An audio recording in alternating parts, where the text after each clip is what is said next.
Mes chers amis, bonjour.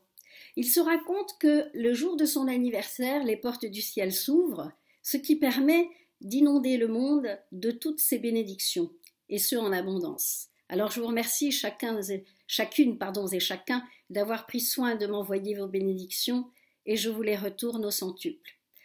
J'avais très envie d'intervenir par rapport à cette conférence que j'appelle la conférence de paix, PETS, tant son retour et je dirais le retour du visage de Vichy à ce relent nauséabond, ce à l'initiative d'une certaine Madame Le Gall, c'est pour vous dire l'impact d'un nom dans une vie, et surtout l'initiative de Monsieur Hérault, qui me rappelle tristement ce que l'on avait l'habitude de m'enseigner par rapport à la Shoah, soldée en 40, vendue à tous les temps.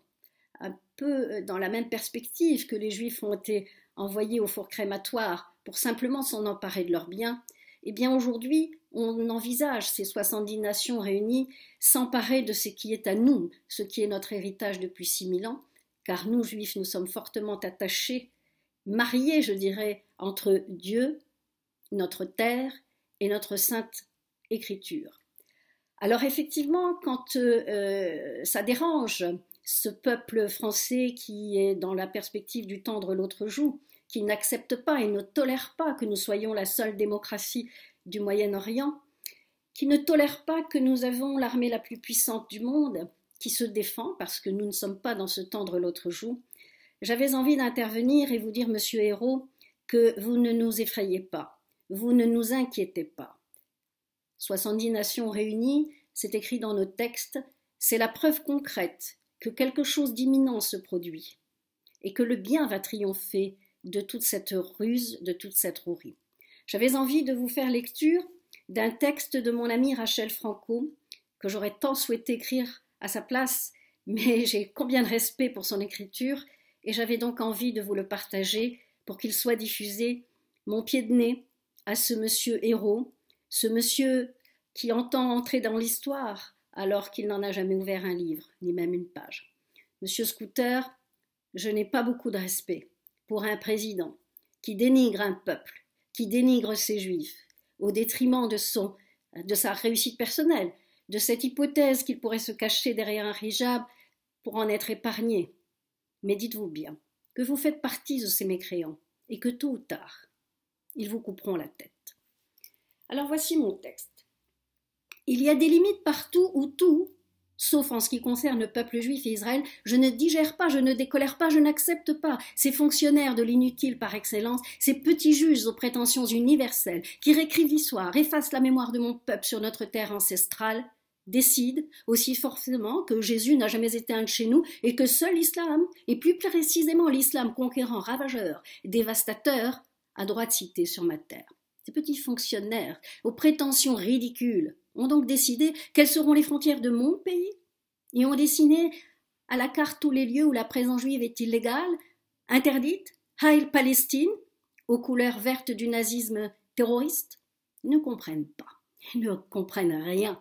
Si les massacres anti-juifs, les pogroms, l'inquisition, la Shoah n'ont pas eu raison de ce peuple juif, ce ne sont pas leurs résolutions qui décideront de notre vie, de notre survie, de notre espace vital, de notre raison de vie, de la terre aimée, désirée depuis notre exil, à nous imposer par les nations, de la terre, à nous, promise 1001 fois par le Maître des mondes.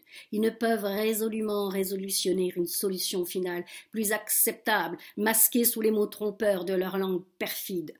Israël est éternel. Oh non, parce que nous sommes les plus forts ou les plus nombreux, mais parce que nous sommes attachés aux valeurs de la vie, de la fraternité et du partage, et que notre roi se nomme Shalom, paix, et qu'il déteste le mensonge, et que la paix se fait d'abord en nous, avec nous-mêmes, et qu'ensuite il est possible de la faire avec nos voisins. Mais la prétendue paix à laquelle ils aspirent est un totalitarisme silencieux et islamiste. Alors, les nations peuvent bien se saouler au vin pur de leur hypocrisie et clamer paix, paix en ces lieux où il est interdit aux Juifs d'habiter. Oh, le Hamas peut bien se réjouir de ces résolutions arrachées et lâchées notamment par un Obama vil, sans honneur. La France, en particulier, les autres pays peuvent bien soutenir ces décisions honteuses. Le mal retourne au mal. Ceci est une loi connue. L'Europe n'a pas voulu des Juifs, les a au mieux expulsés, au pire massacrés, et en retour elle a signé sa fin. Déjà, en marche sous nos yeux, elle a soutenu les partis du mal radical, alors que nous sommes le seul pays de la région vivant de manière démocratique et donnant aux Arabes israéliens les mêmes droits que tous, soignant les blessés syriens et offrant une main ouverte.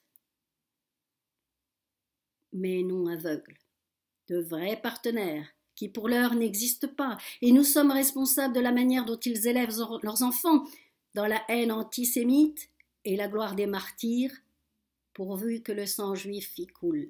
Alors, ne vous étonnez pas en France, en Belgique, en Allemagne et autres pays d'Europe, de voir le mal installé à l'intérieur de vous, et continuez avec vos résolutions sataniques, et le mal se répandra. Oh, non que je veuille, non que je le souhaite, c'est juste une loi, celle du juste retour, et ceci est décidé, parce que vous faites du mal à son peuple, et que la terre d'Israël, le peuple juif est notre Dieu. Nous sommes de la même essentialité.